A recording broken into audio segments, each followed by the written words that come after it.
Bilingual Web Magazine. Dig Tokyo.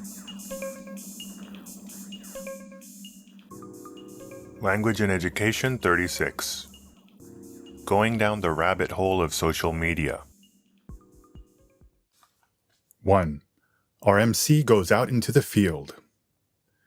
On the October 11th episode of Sekai Hashin SNS Eigojutsu on NHK E-Tele, our theme was, Would you share your social media with me? Instead on focusing on a particular trending or noteworthy hashtag as we usually do, we looked at how expats and tourists in Japan use social media. Our MC Ryoga Haruhi-san went down the Nakamise shopping street by Kaminarimon in Asakusa and went up to people on the street, "Why did you come to Japan?" style. She asked foreign tourists to show her their social media on their phones, and back in the studio, we took a closer look at some of the more noteworthy hashtags and themes. 2 tourists from Norway showed her photos of the great Norwegian outdoors posted to their Instagram. Included in the captions was #NatureAddict. For the 2 outdoorsmen, communing with nature was rejuvenating and fulfilling. We used that as a jumping off point to look at #YogaAddict and #VideoGameAddict, and other kinds of addicts you can find on social media. Haruhi-san also talked to a woman from the UK who had posted photos of herself in makeup and in costume for Halloween in years past. We looked at #Halloween and dipped our toes ever so slightly into the deep, colorful world of cosplay and makeup artists on social media.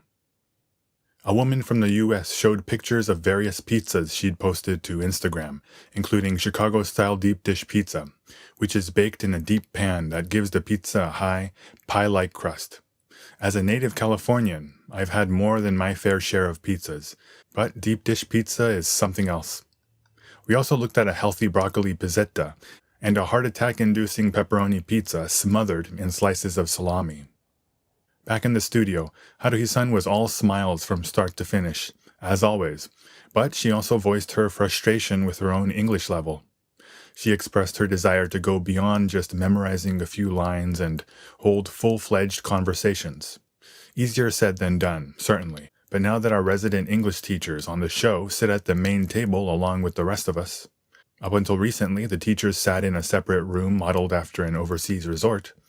I hope to take advantage of opportunities to initiate English conversations on the spot. 2. Addictions and obsessions.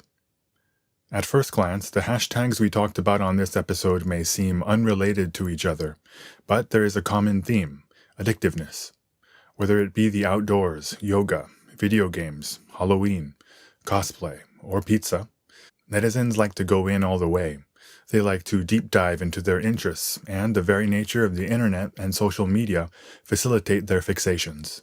Someone who's hooked on dressing up in costumes might admit that they were a cosplay addict, while someone who would order the aforementioned pepperoni with crust pizza is undeniably a pepperoni addict.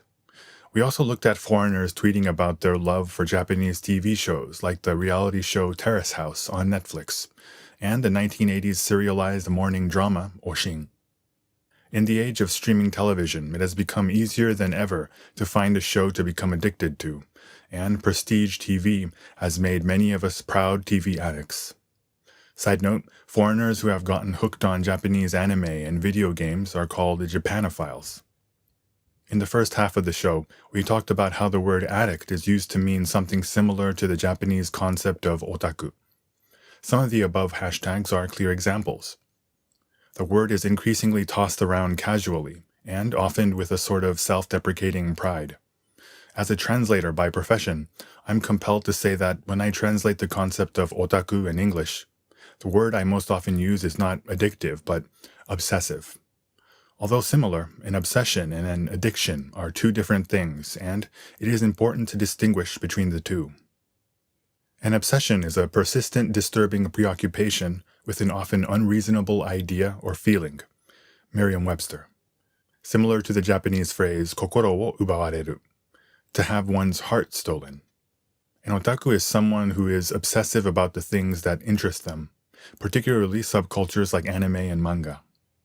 As with any obsession, when your focus becomes too narrow-minded, you lose sight of the bigger picture, to the detriment of your day-to-day life as a member of society. Your awareness and knowledge of other fields diminishes, and your social skills suffer. For an otaku, their obsession is their life. Addiction, on the other hand, is a complex, chronic, physiological or psychological need for a habit-forming substance, behavior, or activity. Merriam-Webster.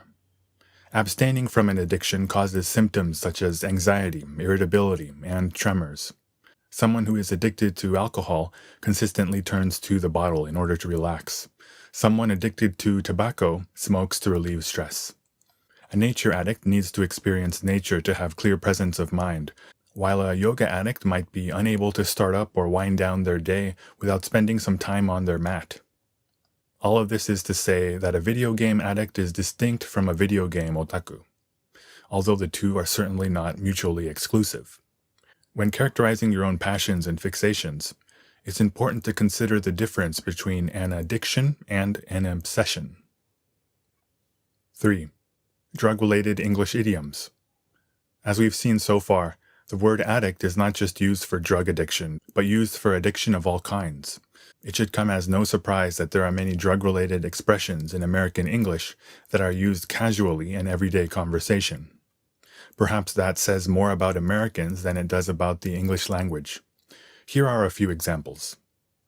Junkie. A junkie is an addict, a slang word for a person with a dependency on drugs. In the 1920s, junk came to be used as slang for heroin, but today junkie can refer to addicts of all kinds. There are chocolate junkies, travel junkies, action movie junkies, baseball junkies, etc. High. Words like sugar high and runner's high have become part of the Japanese lexicon. What most Japanese people don't know is that the word high on its own usually refers to recreational drug use. The fact that you have to add the word natural to make it clean speaks to the nature of the word. Feed it into my veins. Introducing a drug into the bloodstream via injection or shooting up is the most effective and efficient way of taking drugs. But it is also extremely dangerous because only a small dose can be incredibly potent. Feed it into my veins is a phrase people use today to refer to something, usually food or a TV show, that they love so much they want to get it into their system as efficiently as possible. Picture a zombie on the couch staring blankly at the screen of their computer, TV, or digital device. Kick the habit. Kick the habit refers to overcoming or giving up a harmful habit, most often smoking or drinking. The phrase is also used by those trying to cut back on sweet snacks and junk food. I guess the idea is that unless you can punt that habit out of arm's reach, you're liable to reach out and pick it back up. 4.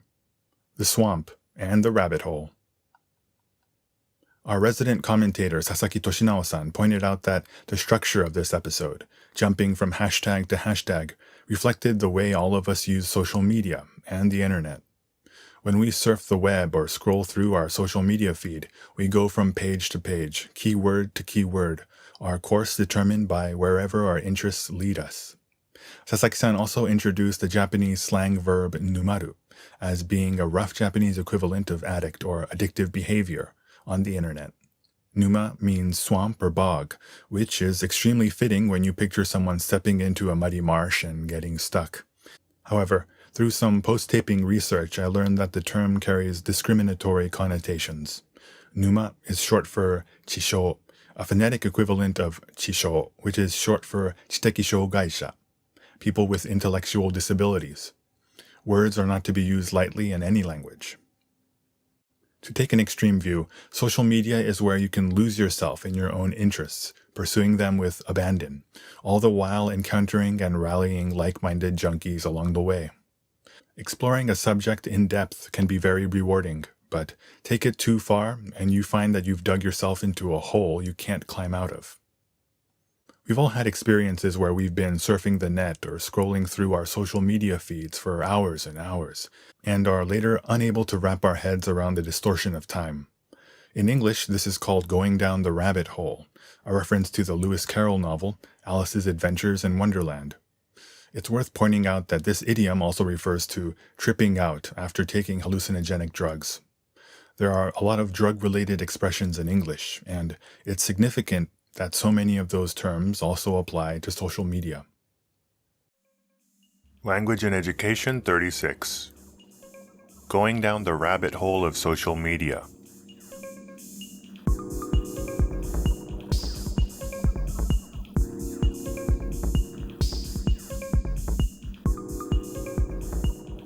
www.digtokyo.jp